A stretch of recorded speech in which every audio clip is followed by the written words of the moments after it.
오설교의 초반에 성전 이야기 나옵니다. 나올 때 이사야 준 말씀이나 에레미야 말씀이나 똑같은 원칙을 지니는데 차이점은 십자가에 에레미야가 좀 더 가까이 간다는 거예요. 십자가에. 그러면 출발은 뭐냐? 이사야부터. 그러면 도착 지점은 주님의 십자가. 그 중간 지점에 뭐가 에레미야가 있어요. 에레미야에. 이사야의 취지를 살리면서 더욱더 깊이 있는 십자가 내용에 그 감정에 더 가까이 근접해야 되죠. 가까이 어프로치가 나가는 거예요. 그러면 이사야와 에레미야의 차이점은 에레미야에 있어서는 보다 더 십자가에 가깝기 때문에 그 성전이 불타되 구체적으로 불타게 되는 겁니다. 이사야는 그냥 그루터기였어요. 10분의 1도 남기지 말고 다 하되 10분의 1조차도 날아갔고 전체 다 날아갔다 라는 사실을 어디다가 남기느냐? 그루터기에 남겨야 돼요. 그루터기에 남겨야 돼요. 근데 이 말은 뭐냐 하면 이스라엘은 우리가 이제 밥 먹고 살다가 못 살게 되었다. 우리는 내 가족은 어떻게 사나? 생계와 생존 문제에 걱정하는데 에레미야 이사야의 계시의 초점은 뭐냐 하면은 너가 성전 어떻게 했지? 성전에 무슨 일이 있었지? 이래 되는 거예요. 성전에 무슨 일이 있었지? 그 지하철 입구에 보면 사람들이 번잡하잖아요. 번잡할 때 지하철 여기 있으니까 번잡하는데 사람들이 왔다 갔다 하고 있는데 휴대폰 잃어버린 그 당사자는 혹시 휴대폰이 액정이 깨질까봐 옷을 가지고 딱 던져놓고 그 옷 안에 들어있는 휴대폰만 생각하는 거예요. 휴대폰만. 다른 사람은 뭘 덮어놓은 안에 뭐가 있는지를 모르죠.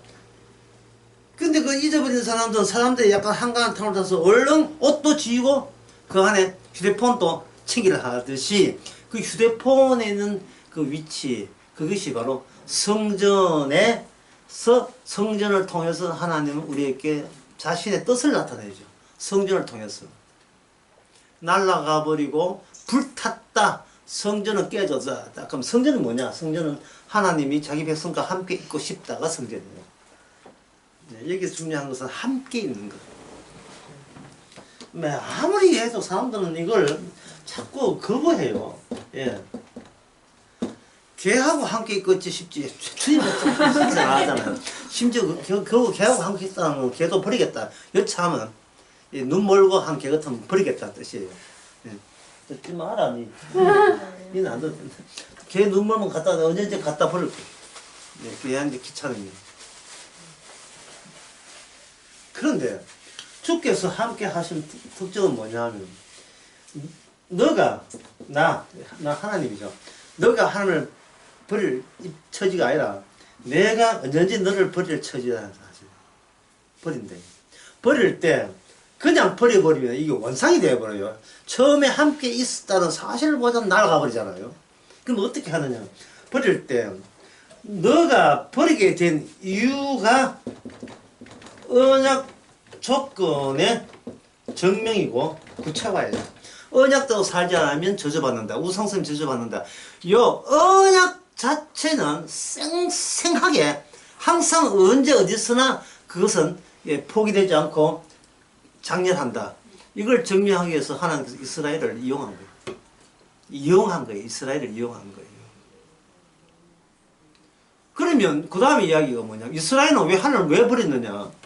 이것 때문에 버렸어요. 생계와 그 다음에 생존 때문에 버린 거예요.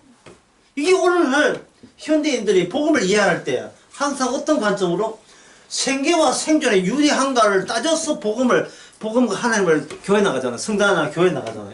이걸 고려했어. 그러니까 옛날 이스라엘이 하나님께 버림받은 거와 똑같은 전철을 밟는 거예요. 똑같은 전철. 생계 생각 안 하고, 그 생계가 여유 있고 생존 여유 있으면 교회에 나오는 거예요. 그날 다급하면 다 끊어버리죠. 오전 오고 나온다? 살만하다, 이게. 근데 오후 안 나온다? 이제 생활비가 이제 급하게 됐다. 물가가 오르다니 무슨 일이 벌어졌다. 예, 그 다음에 이제 오줌도 거의 빠뜨린다. 뭐 이러면 뭐 이제 보통 급한 게 아니구나. 갑자기 딸이 시집가게 했는데 아들이 시집가서 아파트 줄 돈이 없구나. 뭐 이게 성경 말씀이 다 들어있는 거예요.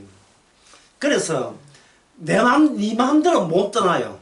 내가 떠나야 할 시점은 하나님의 너는 떠나도 언약은 떠난 너 자리에 언약은 이렇게 성공했다는 것을 보여주는 조건을 유지하면서 자기 백성을 약속한 데서 내보냅니다.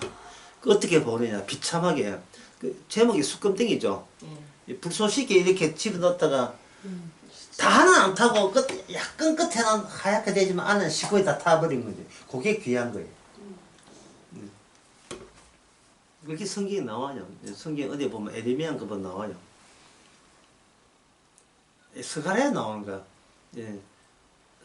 아궁이 집어넣었다 끄집어낸 타지 않는 장작 같아. 이런 게 나와요. 그러면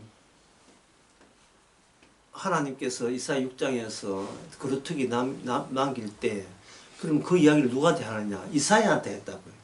그 이사야가 뭐냐면은 그건 이제 설교하는 그 이야기를 오늘 강의에 천천히 할 수 있을 것 같아요. 다수 중에 하나예요. 다수 중에 하나. 예. 다수 중에서 샘플로 뽑은 게 있죠. 시로 샘플 뽑잖아요. 그 표본이라는데 그 중에 다수를 하나를 뽑는 거예요.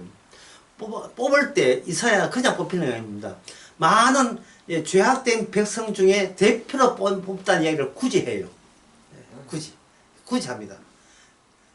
그렇게 성도 오늘날 교인들도 그 이야기 못해요. 나 구원받았구나, 나 택함 받았구나 이렇게 되지.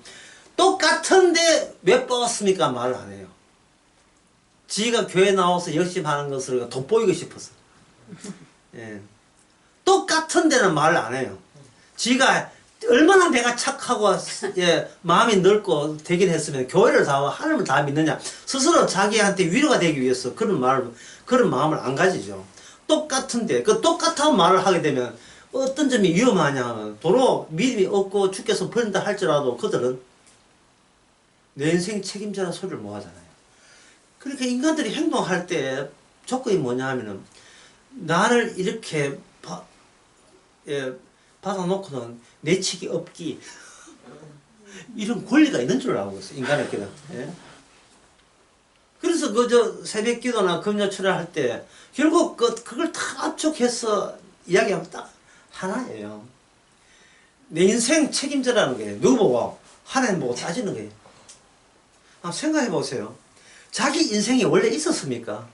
없지요. 없는데 뭘 책임져요? 없는데 마치 자식이 아버지 보고 내 인생 책임져라 하고 똑같은 거예요. 아버지가 결혼할 때 자기는 없었잖아요. 근데 자식이 뭐라고 하냐? 누가 낳아달라고 했어. 지가 낳았는데 책임져야지. 이 이야기를 할아버지는 할 수 있어요. 근데 자식은 하면 안 돼요. 아버지는 할 수 있어요. 왜? 아버지이기 때문에 간섭하는 자기 얘기인데 자식은 이게 순서에 위반돼요. 순서에. 이런 것이 첫째 강의 참 어려운데요. 뭐냐면 있다가 없잖아요. 있다가 없으면 그 있음이 아니고 그 안에 무슨 요소가 있냐. 나는 없다 요소가 품고 있음이 돼요. 없다 요소를 품고. 그런 거 보면 참 인간은 자기 자신이 누군지를 몰라요. 지금.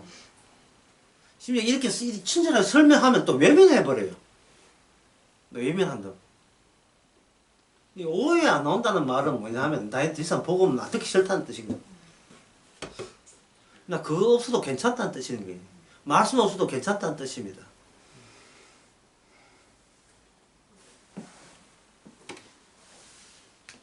여기 계신 분 우리 교회 근처 나와도 5일에 안 나올 사람도 많아. 좀 있으면 한 2달 나와도 안 나와 많아.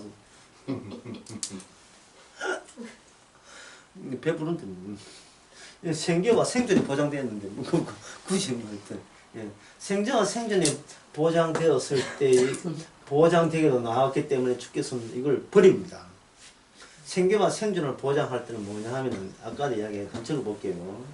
내 인생 책임져라.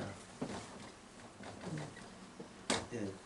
하나님이 나를 선택했고 나를 구원했기 때문에 내 남은 인생에 책임지세요. 하나님이 책임은 지되 책임을 받을 사람은 책임지라는 말을 하면 안 돼요. 예. 그러면 하나님의 책임지는 취지가 날아가 버려요. 주께서 책임지는 방법은 어제 나설교하는 것처럼 죽여서 책임져요. 산처로 책임지는 게 아니고, 왜냐하면 이 세대에 속한 사람은 어느 세대에 가지를 못해요. 이게 오설교의 핵심 부분인데, 이 세대에 속한 사람은 어느 세대에 갈 수가 없어요. 그게 십자가 하는 게 뭐냐면 이 세대와 어느 세대를 구분해 놓고 그걸 중간에 틀어막았다는 뜻이 십자가예요. 이게 너무 말씀 틀어버렸다. 이 중요한 이야기. 틀어막았는 거예요. 왜 틀어막기 때문에 자꾸 인간들은 뭘 생각하냐면 내 인생 책임져라 나온 거예요. 그러니까 어제도 이야기했지, 낮에도 이야기했지만 초청을 받았다는 말은 선택 문제가 내 문제가 아니구나라는 걸 알고 초청받은 거예요. 야, 초청받은 걸로 구원이 이다. 이게 아니구나.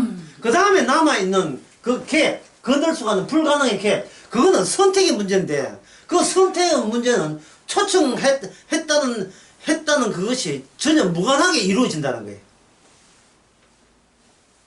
선택이 되어버리면, 초청 자리에서 선택이 되어버리면 뭐가 남냐 하면 선택되지 않음이 그 현장에 발생됩니다. 그래 되면 언약이 살아요. 언약은 어떻게 됩니까? 언약은 축복 자에게 복이 오고, 이게 야곱 아닙니까? 그 다음에 저주받을 자에게 뭐가 온다? 예수. 저주가 오죠. 이게 언약이에요. 근데 사람들은 저주받을 것을 생각 안 하고 성급하게, 김치국 마실 떡줄 마시듯이 지가 지 마음대로 야곱 자리에 앉아가지고 책임지라는 거예요. 예수 믿어 줄 테니까 책임져라. 이거는 뭐 술 먹고 행패 부른 거 똑같이 말도 안 되는 거죠. 그래서 주님께서 어떻게 하느냐 하면은 그 성전을 무너뜨리되 이게 바로 성전을 무너뜨린 책임이 너희에게 있다는 것을 이제는 그걸 까발려버리고 그걸 본격화시킵니다. 그러면 그럼 에레미야는 이사야와 예수님 사이잖아요. 그러면 그 정답을 알려면 그 실상을 알려면 어디까지 가야 돼요? 예수님까지 가야 되겠죠. 그래서 예수님이 하나님 믿는 백성에게 맞아 죽으신 거예요. 예수님께서 인간들의 본색은 하나님 보고 책임지라고 하지만 막상 진짜 책임질 하나님을 보내드리면 그들은 어떻게 했습니까? 예수님을 죽여버린 거예요. 그리고 이스라엘은 샘플입니다. 이스라엘이 예수님을 죽였다는 말은 사실은 모든 인간이 다 예수님을 죽였다. 따라서 예수님 이후에 부활되고 성령이 되어버리면 그 다음에 누구에게 성령이 오고 누구한테 성령이 오고 하는 그 문제는 인간이 관여할 문제가 아니고 그 주신 자에게 오죠. 그게 뭐냐면 그게 비로소 숨겨져 있던 그동안 숨겨져 있던 비밀입니다. 오해의 끝에 비밀 이야기했어요. 이 비밀은 감추어진 거예요. 감추어 숨겨져 있기 때문에 보이지 않는 거죠. 예, 그 인간 세계에서 보이지 않는 것은 뭐 어때요? 이건 없다가 돼요. 보이지 않는 것. 그럼 있는 건 뭐냐? 손흥민, 월드컵 이런 거 있겠죠. 여기 이제 환장하는 거예요. 있는 것에 환장하는 거예요. 돈, 자본 이런 것도 부동산. 보이지 않는 것은 상대적으로 이거는 천대받는 거예요. 무시당한 겁니다. 그런데 자기가 하나님께서 함께 있음이 성전인데 성전이 이제 뭐가 되냐면 오늘날 우리의 성도가 되거든요. 그래서 어제 오후에 방주 이야기를 했죠, 제가. 예. 오늘날 우리가 방주예요. 사람들은 관심도 없어요. 관심도 없어요. 전부 다 보이는 것에 미쳐가지고 보이지 않는 방주의 존재에 관심 없듯이 오늘날 성도가 방주입니다. 움직이는 방주예요. 그걸 오해는 움직이는 성진, 움직이는 성전. 이건 오전에도 그 이야기했죠. 성전. 오전 오후 다 성전 이야기 다 했네요. 그냥 비밀로 작용하는 겁니다. 그럼 비밀로 작용한다는 말은 내가 깨달았다가 돼야 안 돼요. 안 돼요. 깨달으면 안 돼요. 그러면 어떻게 하냐? 우리 자신이 비밀이 되어야 되죠. 주께서 알아서 우리를 택했다 이 말은 비밀이 함께 있음이 이제는 버릴 자에게 건졌기 때문에 내가 주님을 버린다도 안 되고 주께서 우리를 버린다는 것도 성사 안 되는 조건 하에 구원이 된 겁니다. 그래서 어제 오후에 그런 이야기 했죠. 나를 구원한 주님의 가치를 최우선적으로 한다는 조건 하에 주님께서 우리의 과거에 대해서 완전히 묵인해 준다는 거예요. 우리의 과거 어디서 뭘 하면 어떻게 사는지 일체 주께서는 그걸 묵살해 주시는 거예요. 더 이상 말을 안 끄집어내는 거예요. 조건은 뭐냐? 주님의 가치가 전부다는 것을 아는 한도 내에서 끝!